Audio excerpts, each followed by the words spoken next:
बिस्मिल्लाहिर्रहमानिर्रहीम, अस्सलाम वालेकुम।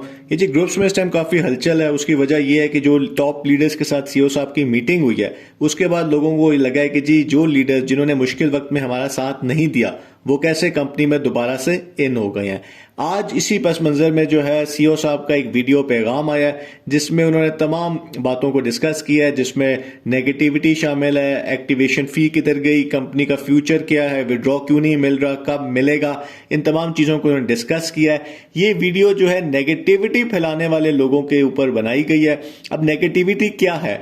कंपनी में नेगेटिविटी का मतलब यह है कि जो शख्स कंपनी के बयानिए के खिलाफ बात करता है वो नेगेटिविटी फैला रहा है। और आजकल के हालात में नेगेटिविटी वो फैला रहा है जो ये कहता है कि जी सीईओ साहब की टीम ने हमें, ये लीडर्स ने कहा था कि जैसे ही सीईओ साहब बाहर आएंगे आप लोगों को अकोमोडेट किया जाएगा। उनको ये नहीं बताया गया था कि अभी तो अकाउंट खोलने का टाइम भी रहता है, तो वो अब नेगेटिविटी फैला रहे हैं। तो सीईओ साहब ने कहा है कि जी उनको जो है वो देने वाले हाथ हैं, उनको देने में मजा आता है। हमने इतने इतने बड़े फंक्शंस किए हैं जहां पे car achievers, motorcycle achievers, overseas tours हमने दिया। तो यहां पे हमें ये देखना चाहिए कि जितनी भी कंपनीज हैं जहां पे आपके पैसे फंस जाते हैं, जो गैर कानूनी मल्टी लेवल मार्केटिंग करती हैं, ये तमाम जो है इस तरह के पैकेजेस देती हैं। ओके, जो लोग अपने टारगेट्स पूरे करते हैं, यानी कि ढेर सारे कंपनी के लिए पैसे लेके आते हैं, उनको इस तरह के टूर्स दिए जाते हैं। और जब ये लोग अपने प्राइज विन करके घर जाते हैं तो इनके रिश्तेदार, इनके दोस्त, इनके साथी ये भी कंपनी ज्वाइन कर लेते हैं, तो कंपनी को और ज्यादा प्रॉफिट जो है हो जाता है। तो ऐसी तमाम कंपनियां जहां लोगों के पैसे फंसते हैं वहां पे ये ओवरसीज टूर्स होते हैं। यहाँ पे सीईओ साहब ने फिर कहा कि जो ये नेगेटिविटी फैलाने वाले लोग हैं ये दूसरी कंपनियों के लिए काम कर रहे हैं, तो आप इनकी बातों में ना आए। खैर, जो दूसरी कंपनियां कर रहे हैं वो भी गलत कर रहे हैं काम। तो अब साथ उन्होंने ये बताया कि जी ये जो मैंने अपना पासपोर्ट भी सरेंडर कर दिया है क्योंकि मैं पाकिस्तान में रहना चाहता हूँ। फिर उन्होंने कहा कि जी जो गलतियां हुई हैं उनसे, चाहे वो खलाई मखलूक ने की है, जमीनी मखलूक ने की है, दरमियानी मखलूक ने की है, मैंने उन तमाम को ओन किया है और नेगेटिविटी से कुछ हासिल नहीं होगा। तो अब टाइम आ गया है कि कंपनी को बताया जाए कि ये जो मखलूक है जिसका इतना हम पिछले 6 महीने से सुन रहे हैं वो है कौन, वो उन्होंने कितना कंपनी का नुकसान किया है, वो जो पैसे लेके गए हैं इन्वेस्टर्स के वो कहां लेके गए हैं और उनकी अमाउंट है क्या।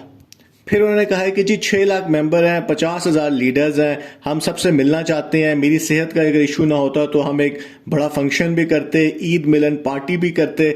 अब यहाँ पे देखना ये चाहिए कि कंपनी के पास पैसे तो है नहीं, तो वो कहाँ से इतना फंक्शन अरेंज करेंगे 1,000-5,000 लोगों का। तो यही पैसे जो लोग आएंगे इतना, और फिर भी उनको ये कहा जाएगा कि जी विड्रॉ तो है नहीं। तो कंपनी को चाहिए कि इन्हीं पैसों से जो यतीम है, बेवा खातून है, उनको, छोटे लोगों को जो है कोई छोटा विड्रॉ ईद के ऊपर दे दिया जाए। फिर उन्होंने जो सबसे अहम बात की है अपने पूरे आज के खिताब में, वो उन्होंने कहा है कि जी जो एक्टिवेशन फीस दी गई थी, जो लोगों ने लीडर्स को कैश दी और उनको यही था कि जी उनके अकाउंट्स ओपन हो जाएंगे, उन्होंने कहा है कि जी वो लीडर्स के बैंक अकाउंट्स में गई और वो अकाउंट्स फ्रीज कर दिए नैब ने।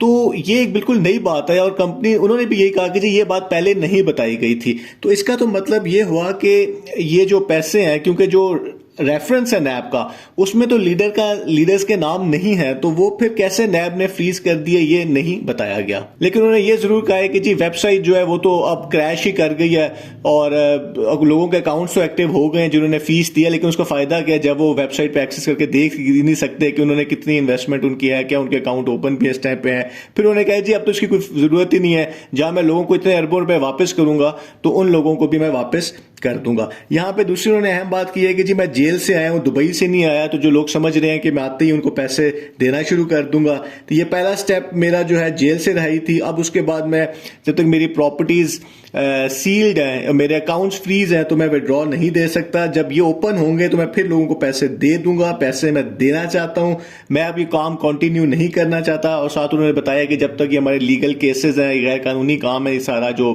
ये कंपनी चली थी, तो अच्छी बात है उन्होंने मान लिया कि वो भी ये काम नहीं करेंगे।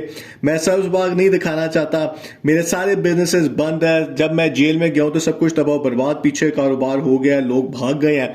तो यही वो बात है कि ये जो इनका सिस्टम था, चूंकि गैर कानूनी बिल्डिंग बनाई गई, गैर कानूनी फाउंडेशन थी, तो जिसकी वजह से जो उन्होंने थोड़ा बहुत लीगल काम करने की भी कोशिश की, जैसे कोई स्टोर था, कोई ब्रावो कैब थी, वो भी कोलैप्स कर गए और इतने लोग जो है वो अपनी जॉब से भी चले गए होंगे। यही अगर वो काम लीगल कर लेते तो ये मुश्किलात उनको ना होती।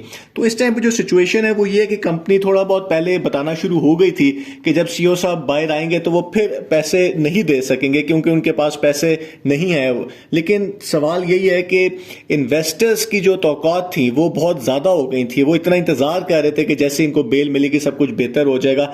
बात यह है कि जी अगर अकाउंट्स ओपन नहीं हुए क्योंकि वो अवाम का पैसा है, गैर कानूनी तरीके से लिया गया है, एससीसीपी की क्लियर रूलिंग है कि कंपनी गैर कानूनी है, तो ये कैसे सब कुछ इन्वेस्टर्स को वापस मिलेगा इस टाइम के ऊपर ना कंपनी को पता है ना हम कुछ कह सकते हैं। बहुत बहुत शुक्रिया।